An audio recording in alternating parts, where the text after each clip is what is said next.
Yo, what is up guys? It's the Goblin and welcome back to another Call of Duty Black Ops 4 video. In tonight's video, it's going to be a tips and tricks video and we're going to be talking about how to be a god in Black Ops 4 multiplayer, how to get more kills, more wins, and just dominate this game on another level. Going to do that by analyzing this gameplay here. We're actually get over 100 kills in Black Ops 4, analyze what I did right, what I did wrong, and sort of what you can learn from both sides of the gameplay. You know, the right decisions and the wrong decisions, and how you can implement that into your own playstyle and getting better at this game. If you guys could drop a like on this video, I would very much appreciate that. If we can go ahead and go for 530 likes, smack that like button. If we could hit that, that would be absolutely awesome. Subscribe to the channel if you guys are new and not already subscribed. I would very much appreciate that. And let's get right into it and talk about it. So this was one when I was leveling up the Peacekeeper, a little bit of an older gameplay here, but you can see that I was playing in Kill Confirmed on the Endurance playlist. Now, the only difference, everything with Kill Confirmed and the numbers are all the same. It's just that the game mode will last longer, although this was kind of a beat down or a stomp down,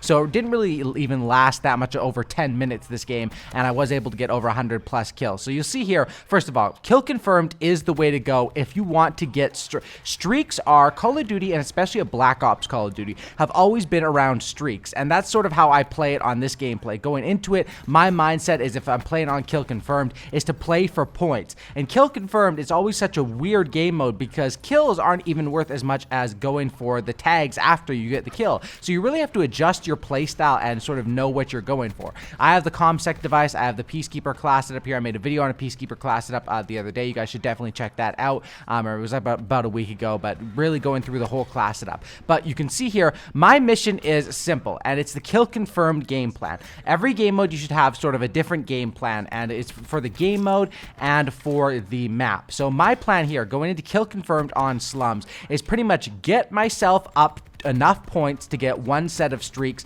and do that by mainly collecting tags, of course getting kills to be able to get the tags, and then once I do that, just consistently rush the enemy spawn. And my strategy here is, as I have air strikes, or not even air strikes, but air support and ground support, you know, strike team and other stuff like that, make the most of that. In Kill Confirmed, you have to absolutely punish, and you have to be the first rotator or the fastest rotator. In a game mode like Domination, it's more like, okay, I want to get my kill streak set up, I want to hold two, and we want to hold them into an area. That was kind of unlucky. Just a guy runs out there. You know, you always have those people, especially in the last couple Call of Duty games where melee weapons are more prevalent. Just the people running around just knife only or melee only, and they will catch you sometimes because there are some lunges on that.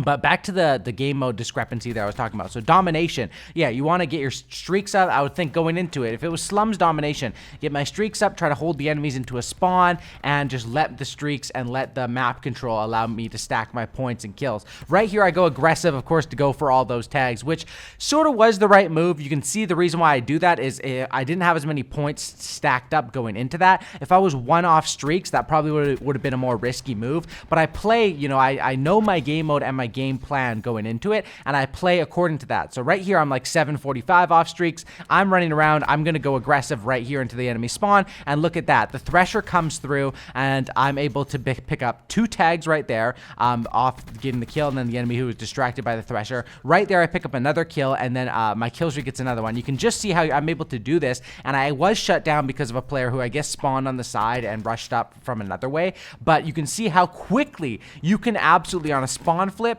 and if you're the first one there, punish in Kill Confirmed and use that in a different way. Instead of like holding them in a spot like Domination, it's more like a more savage or aggressive version of TDM, where it's like TDM with the spawn rotations, but not only do you want to be there for the spawn rotation, you want to be there to pick up all of the tags. So once again, you can see here, I'm usually leading the pack. I'm not really allowing my teammates to beat me to the enemy spawn unless I am on a streak where I want to play a little bit more defensive. You see, even in situations like this, I want to always be pushing the tempo and picking up those tags. And that's why if I'm playing in a game mode like Kill Confirmed, simply based on the game mode, regardless of the map, it could be both of the, you know, Kill Confirmed on Slums or versus Domination Slums, or Kill Confirmed Nuketown versus Domination Nuketown, I'm going to play with more of, you know, a KN, a Peacekeeper, an SMG, a weapon playstyle, because I know that I'm probably not going to go with the ICR on Kill Confirmed, just because it's not the smartest, because I'm going to have to pick up the tags of each of the people that I'm killing.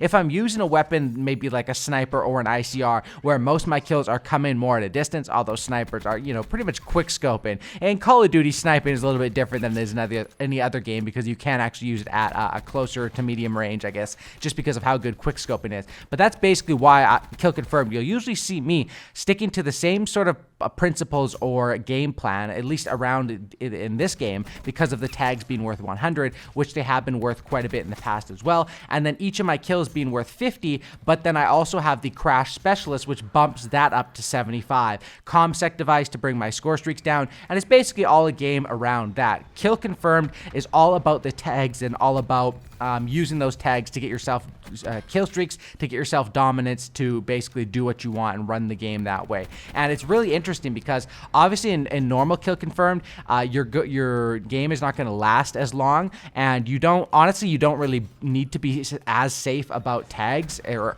in normal kill confirmed. But the thing that I would recommend is that if you're playing normal, probably you don't want to party up with as many people, because if you have a couple good players are always going to be going for tags because we know the value of a tag. And if you're partied up with 3 to 4 good players just in normal kill confirmed, you're probably going to run up that tag amount and end the game really, really quickly, which is a similar thing that happens in TDM. That's why you usually, sometimes you'll see people partied up just trying to run the wins for whatever reason, maybe to get a score or XP. But for the most part, for myself personally, TDM and kill confirmed are those more game modes that I'd like to run solo or with a buddy, just so that you're not competing, the playstyle like I'm showing here. I wouldn't be competing with, rushing to the enemy spawns. It's usually good to play with one buddy or two, but stacking up isn't really as crazy. When you're on endurance, though, when the limit is way, way, way higher, it's not that big of a deal. And like when I'm playing endurance, I really never worry about the tags, and not even in normal kill confirmed, unless it's a situation where it's like, okay, it's coming down to the late game, and I want to, if I have some kill streaks up in the air, maybe want to let those have their minute of shine or whatever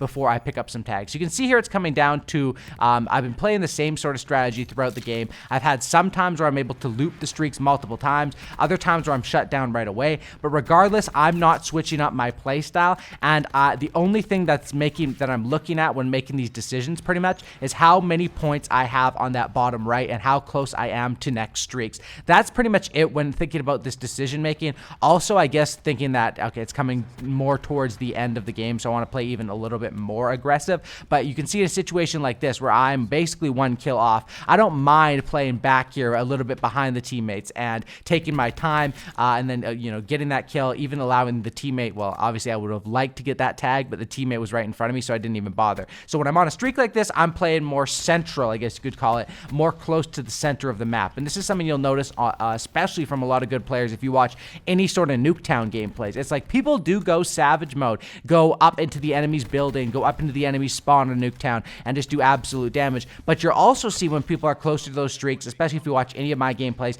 sitting back and chilling. And just what I did there on both sides of the map, where I still kept to the same principles and strategy, trying to get to the enemy spawn, trying to get to those tags, trying to get to the fast action, but I did it just behind maybe 2 or 3 teammates there, because I realized, hey, there could be 3 or 4 enemies around this corner. They do spawn like that pretty crazy sometimes in kill confirmed or TDM, or pretty much in any game mode. If you think about it, it is domination, or not domination, it is Call of Duty, which is absolutely known for its fast-paced action, crazy kill streaks, and crazy spawns. But that's sort of what I was thinking. And then once I'm in another situation where, boom, it resets your 800, 900 points off those next set of streaks, just go absolutely ham and not really worry too much about the death. Pretty self-explanatory this style is. It's not as hard as you would think to actually implement, but it also isn't as easy as you would think. There's a lot of things that can go wrong, and it's all about being smart and being a player that can be mature and understand when, okay, I'm 50 off of kill streaks, even though I see, oh my gosh, there's a potential quad feed around this corner, they're all spawning here.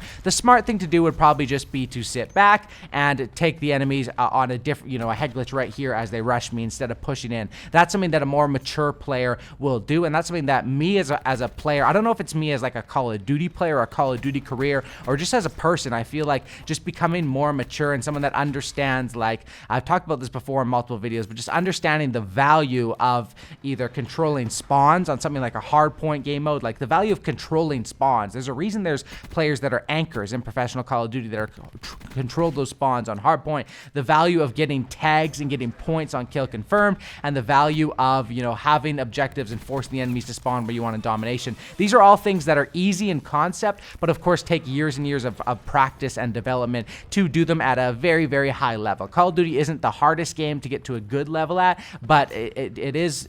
I mean, there is still a skill gap in this game, and there is a reason why, you know, Call of Duty players that are good can pretty much dominate in each of the Call of Duty games, because the games, even though they're changing every single year, game modes like kill confirm, domination, you know, these sort of things and these principles and styles usually do stay around. And I'm very excited about Modern Warfare, by the way, of course, as I'm sure everyone is. Anyway, I hope you guys did enjoy this video. Final score, I think, was like 115 to 14 or something like that, around something like that. Thanks for watching, though. You'll see it up here on the screen in a second. Smack that like button, subscribe to the channel if you guys are new and not already subscribed. I would very, very much appreciate that. That's about it. Drop a like. It's 114 to 15, and I'll catch you in the next one, and I'm out. Peace.